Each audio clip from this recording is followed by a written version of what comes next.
Coming to you from the Deep South, this is the Blue Collar Leadership Podcast. High-impact leadership is not reserved for leaders, and it has nothing to do with your position, title, or rank. However, it does have everything to do with your character. It's time to climb to the next level and beyond, personally and professionally. Now, let's start making it happen with your host, Mac Story. Hello, and thanks for stopping by the Blue Collar Leadership Podcast today. Today, I'm excited to bring a special guest on. I think a lot of this fella here, and had the pleasure of meeting him. I think it was through LinkedIn. I'm gonna let him tell you. He may remember better than I do. I talk to a lot of people, but this gentleman's name is Joshua Davis, and he's from St. Peters, I think, Missouri. Is that right, Mr. Joshua? Yes, sir. Close enough. I work for the city of St. Peters, and I live in Lake St. Louis, Missouri, just a little bit west of that. But okay. Yes, sir. General area. Okay, and so right here off the bat, just to get the folks who are listening, just an idea. The reason I'm so excited to bring you on here is because you kind of remind me of myself back in 2008 when I discovered the leadership, development, personal growth, and that sort of stuff. Someone gave me a 1 hour audio, and unfortunately they gave it to me in 2005, but I didn't listen to it till 2008. I'm a slow learner. We always talk about that, but you remind me of myself because you got introduced to my stuff, and you kind of went gung ho. So I was like, I got to get you on this podcast, man, and tell people about your journey. Let people hear me talking about it all the time and talking about other people who are doing it, but I don't interview that many people, and unfortunately, there ain't that many people that stand out like you do. I meet a lot of people, and a lot of them are gung ho, but they ain't gung ho like you are. So tell me, how did you even find out about me? Well, first of all, thanks for the intro. Appreciate that, man. I'm honored, and Yep. I think you hold me a whole lot higher regard than what I think sometimes, but myself. But so no, I work for the city of St. Peters, like I said, and as a trash truck driver. Okay. It's basically like NASCAR, only slow. And okay. And so I'm driving around one day, and I get a text message from my group manager, and he may or may not approve, but my group manager's name is Bill Malik, and I think pretty highly of him. He's a really good guy. I think we see eye to eye on a lot of things, and I hold him in pretty high regard as far as a leader instead of a manager. Okay. I think he really takes care of his people, and he's interested and wants to know more about us. Well, Bill and I had kind of had an on-off, I guess, scratch the surface type relationship over the last couple of years, trying to get to know each other a little bit. And he sends me a text one morning and just says, "Hey, do you have time today? Why don't we hook up? Why don't you swing by my office and let's talk?" And he made sure to say nothing negative. I'm sorry. When was that?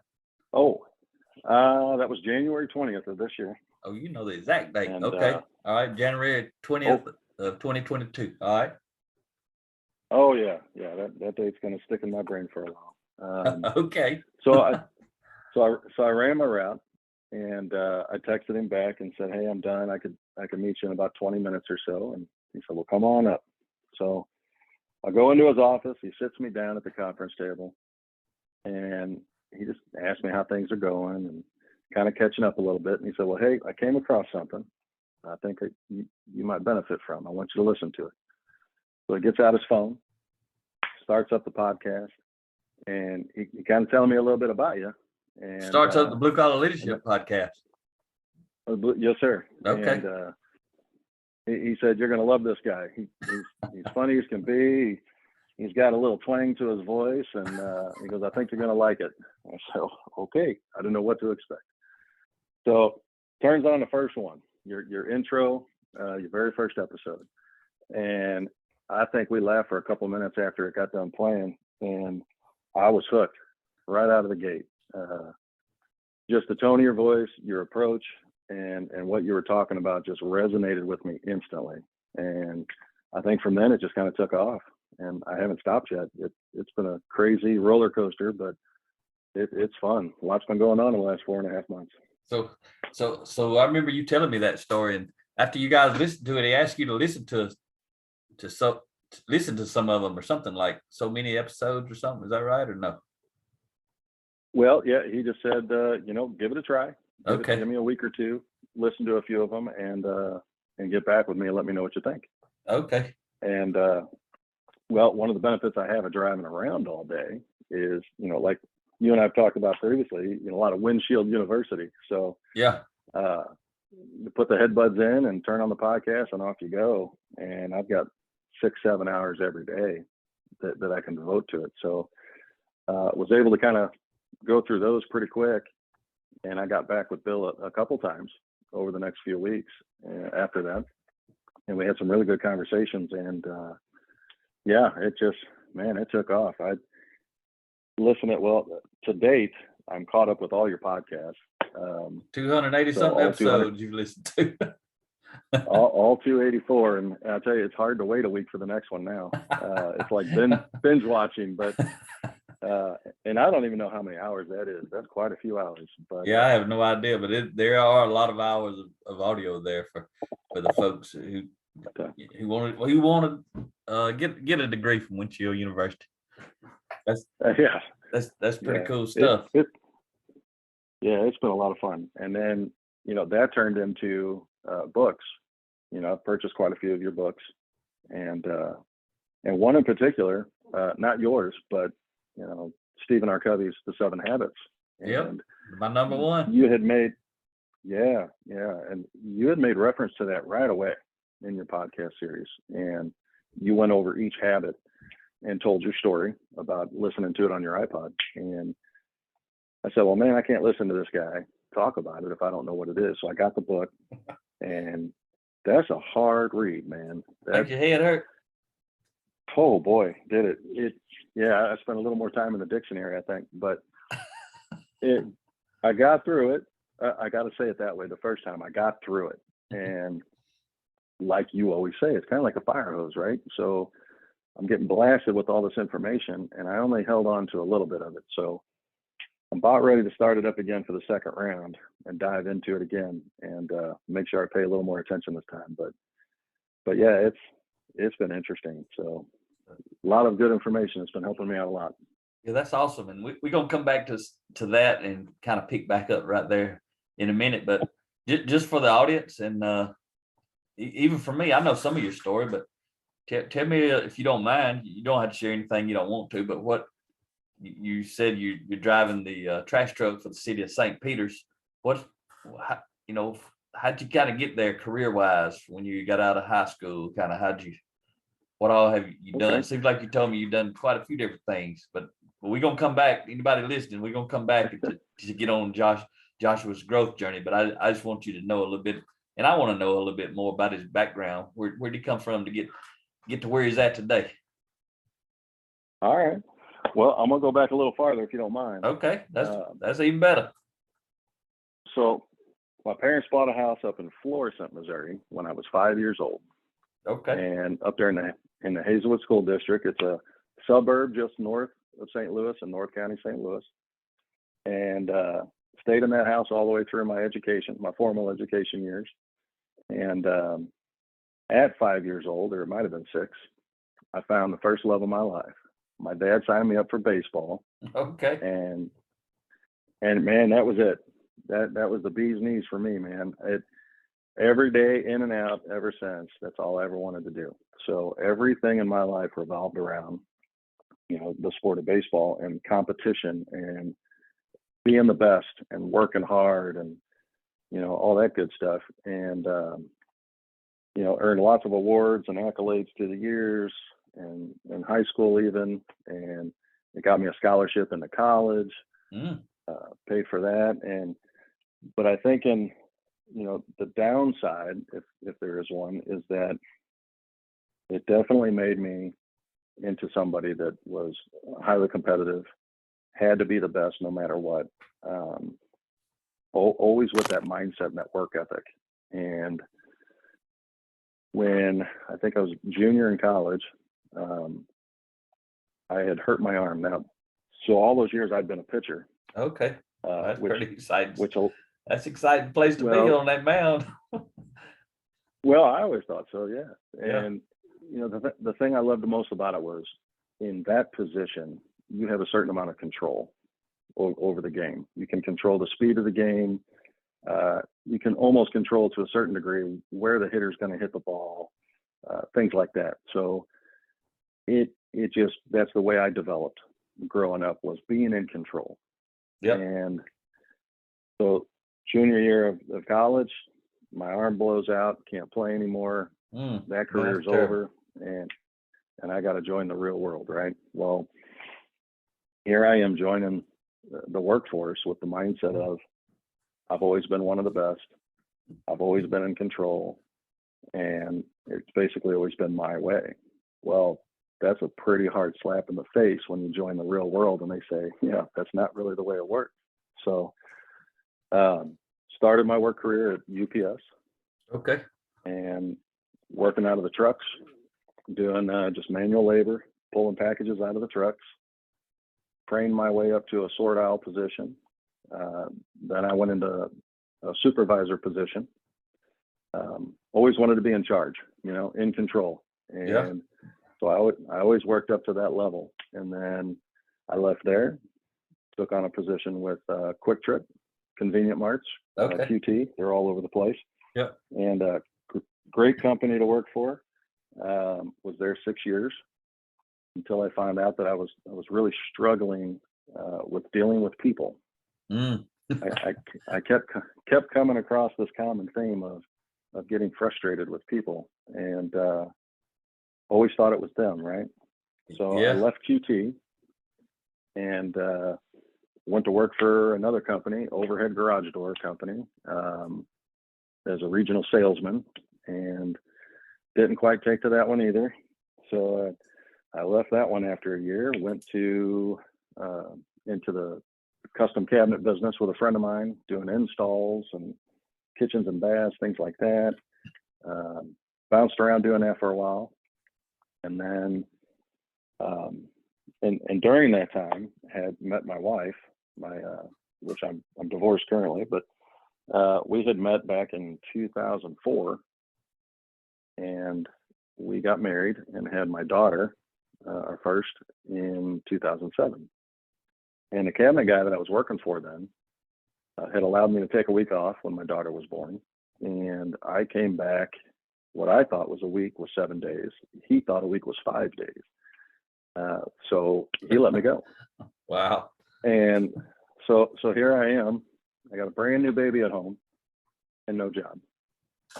And so we had talked it over and kind of figured out amongst ourselves that, the way the math had all worked, it was almost better financially, at that time anyway, for me to just stay home and be daddy daycare as opposed to paying for daycare without, So I did that for, 5 years. And what started out as a great vacation turned into one of the most frustrating and crazy things that I've ever done. And looking back, I think it was the best of both worlds. It was awesome to have that time. But yeah, for me, always needing to be in control, in charge of things, and being without a job, it just it sank me down into a hole of, I guess, kind of the depression. And it just swirled around until it just got really, really bad. I was angry all the time. Couldn't get out of it. It ultimately just led to the demise of my marriage. And unfortunately, couldn't fix that. We tried, couldn't fix that. And during that time, that roughness, that area where we were constantly struggling, I had ended up with a job with the city of St. Peters in 2012, and started as a recycler at the recycle plant, digging through the trash by hand, which that's always fun. You can imagine. Well, I can't. And I don't know if I can imagine. you probably know. I really can't imagine. You probably got to go do it to really understand, I bet. Yeah. It's hard to describe. Yeah, you have to experience it. That's for sure. So did that for 3.5 years, and right around the time my wife and I had decided that we were for sure getting divorced. That's when I had made the switch from the recycle center back to the building where I'm in now as a driver.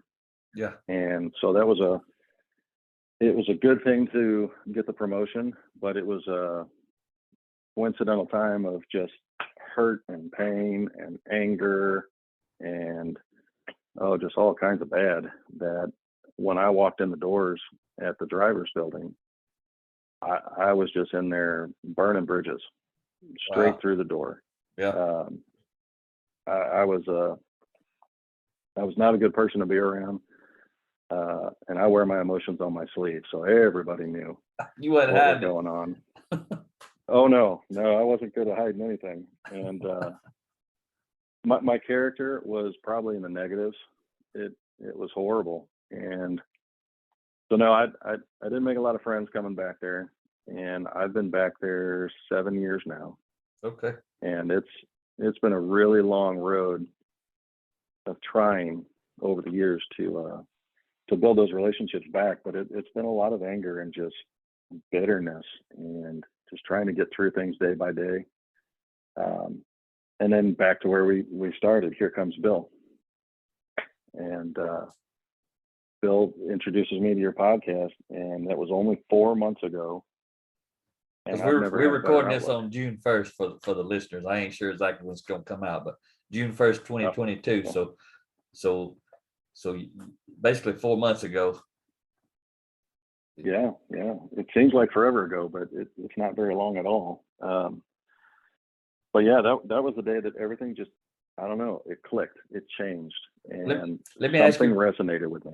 So let me ask you real quick, just for the listeners. You know, I know a lot of your story, but there's still a lot that I don't know. But just to confirm, you that's the first. It's kind of like me. That's why I say our stories they're not the same. We're not the same people and all that sort of stuff. But that friend of mine gave me that 1 hour audio, 2005. I didn't listen to it till 2008. But before that, I'd never been exposed to any of this type of content ever. And you know, I was 39 years old and been in manufacturing companies 20 years and reported to a plant manager, but nobody had ever invested a penny or a minute exposing me to this stuff. Nobody had given me a book. No leader had given me a book. They ain't sent me to a seminar. I ain't heard nothing about it. Is that the way you were when you discovered when he introduced you to my stuff, or you had read some stuff like this before? Well, pretty much where, yeah, it was not on my circle of awareness. You know, you'd heard of personal growth and things like that growing up, but never really paid it any attention. I wasn't in the books. I didn't care to be in the books. I was playing ball. I was out having fun. I was, you know, in the early years, and then later on, I was angry at everything all the time, so I didn't care. Yeah. And so when Bill brought this to me, I'm just grateful that it clicked. And I think that's what I needed to kind of hit that pause button and turn into a different direction and start walking again, because I was headed down a bad road. And I think this is my own theory. I can't claim this to be true at all, but I think this could have possibly been like the last chance that, you know, Bill was giving me a last chance to get my act straight, and or something was going to happen with me, because my character was in such poor shape that it was greatly affecting the team. It was affecting all of our supervisors. And, you know, kudos to them. I owe them more than I could ever repay too, because all my 4 supervisors had saved me from something over these last 7 years at different times, and just trying to, you know, pull me to the side, talk to me, try to, hey, what's going on, man? We care about you. How can we help you? And I never wanted to have anything to do with it. I was so combative and just angry at the world for everything. And what's really weird is in the last 4 months, listening to your podcast, reading these books, and not to mention the people that I've talked to, holy cow, I've had some incredible conversations with some other people that you've interviewed. It's kind of a bittersweet, you know. It's great to take those steps and to had my eyes open in a different direction and seeing it differently. But then it really hurts when I take those new eyes and I look at my past, and I realize more and more that it wasn't the world that I was angry at. It was me. Ooh, that's And powerful. it's me. Oh man. And that hurts. That really hurts when you realize that so much of the bad things that happened in your past had nothing to do with anybody else. And that's a wide eye-opening moment, I guess. And yeah, it's great though. I see positive on the other side. I know I'm moving in a good direction, and man, I just keep wanting more. I can't stop with it. It's crazy.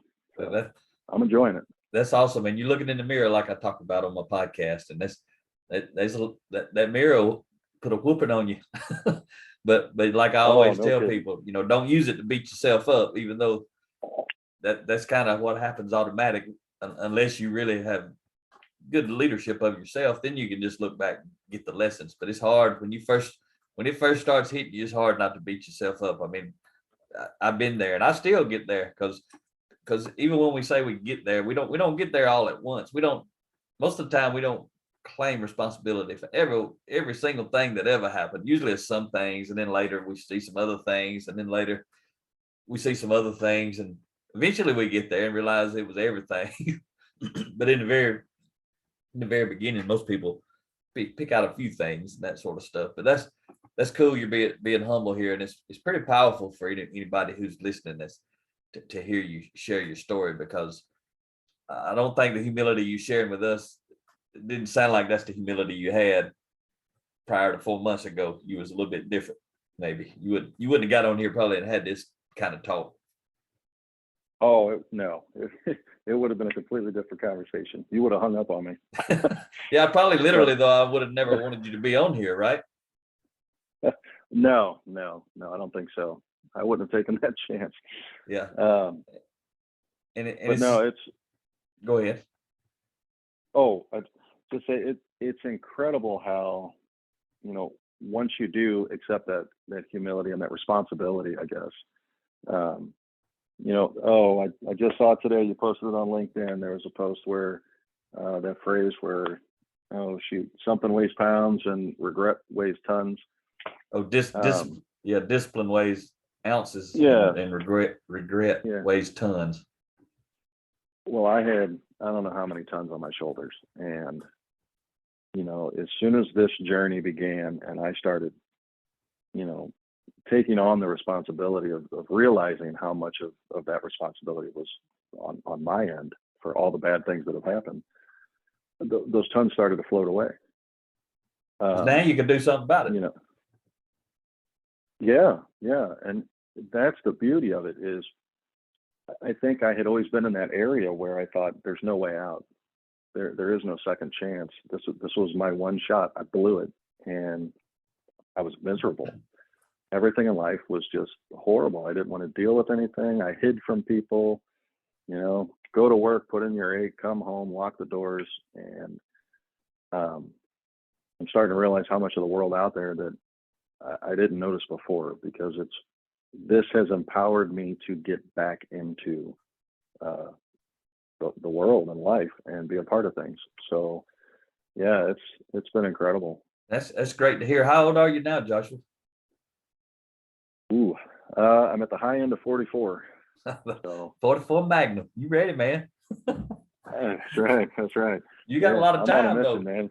44 is a good. I mean, we'd all the sooner the better, but 44 it's a good time though for you got a lot of time left, and you got a lot of experience, and you've heard me share my story, so a lot of the stories that you recognize in the past is, the bad stories is what I call them, but you can turn them into good.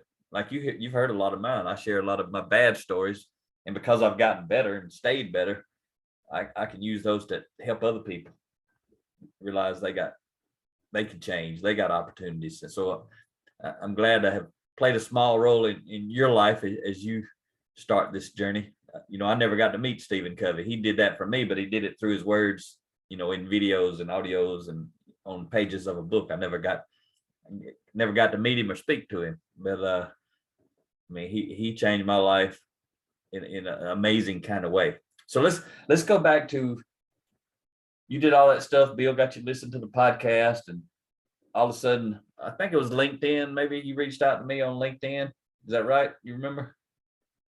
Or was it a text? So I think it was an email. So the email. One of the episodes, you were talking about the transformation equation, and you said something in there about, if you want a copy of the chart, just send me an email. And I am not tech savvy at all. I have stayed in the dark ages. Sending an email is about the extent of my capabilities anymore. But I'm learning. I'm slowly learning. But so I sent you the email, requested that, and you basically said, hey, you got time for a call. You wanted to know why I was requesting it, and I said sure. So you called me up. I think our first call was 2 hours, and that was in a February. little over an hour. Yeah. It didn't take long. I mean, it was only a couple weeks after I'd started listening, and we were talking. And you had already listened to like 170 or 80 episodes of the podcast, like within a month or something. Oh man, yeah, I was in there, and good and bad though. You started asking me questions, and I couldn't answer them. I felt like, oh man, I'm disappointing this guy. Here he is spending some time talking to me, but I think what I found is, I'm 6 books in now, the 284 episodes, all this information, and it's exactly what you said. It's the fire hose, and I could talk about a lot of the things that I've read and listened to, but I couldn't tell you where I got them. But I'm trying to use them as much as I can every day. I've got a pretty good circle of friends that I share these things with, so hoping to spread it out. And it's just incredible the amount of information. Another thing that you've said that I really, really like is, and that you're right about, is that the principles are universal. Yeah. And it's like gravity. Go ahead, you jump off the cliff, you're going to figure it out. But no matter who I listen to or who the author is of the book I'm reading, I really enjoy that I can relate everything. They're all interwoven together. It's just a different delivery. And that's a powerful lesson. Powerful for me. Because what you're saying is, what I'm hearing you say is, for the listeners out there, Joshua's been following along. You've been reading my stuff. You've been reading other people's stuff. He listens to other people's podcasts. And that's what I encourage everybody to do. You don't need to learn from one person.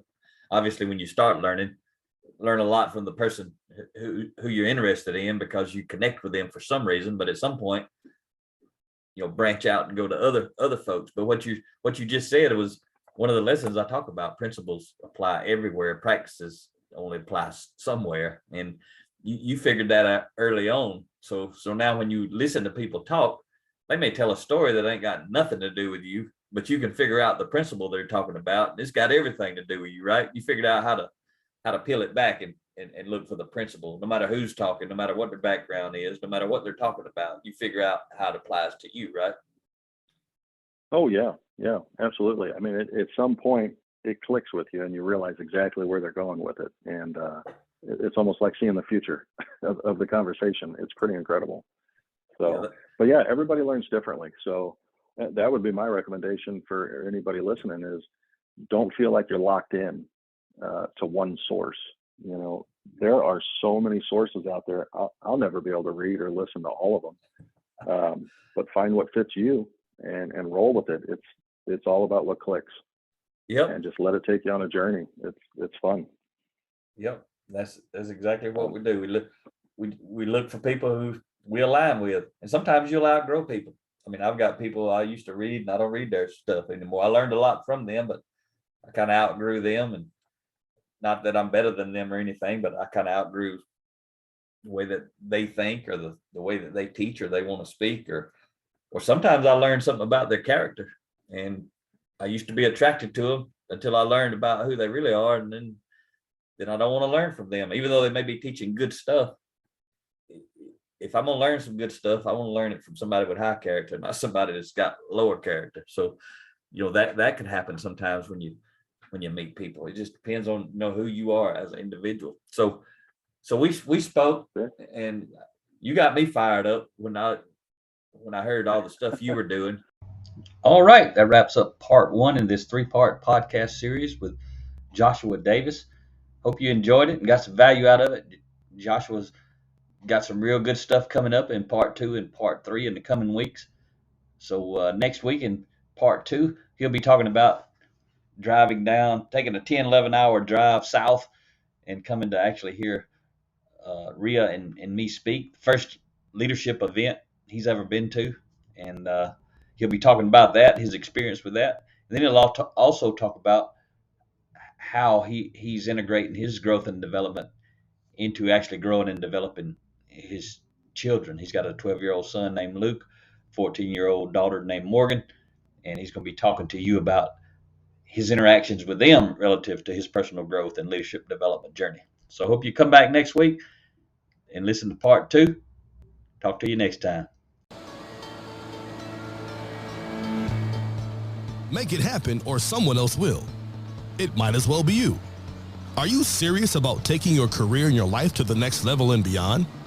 Check out Mac Story's Blue Collar Leadership series books and others, now available on audio, along with paperback and ebooks at Amazon, iTunes, and Audible. Please visit bluecollarleadership.com to learn about Mac's books, programs, special offers, certifications, and more. Thank you for listening to the Blue Collar Leadership Podcast.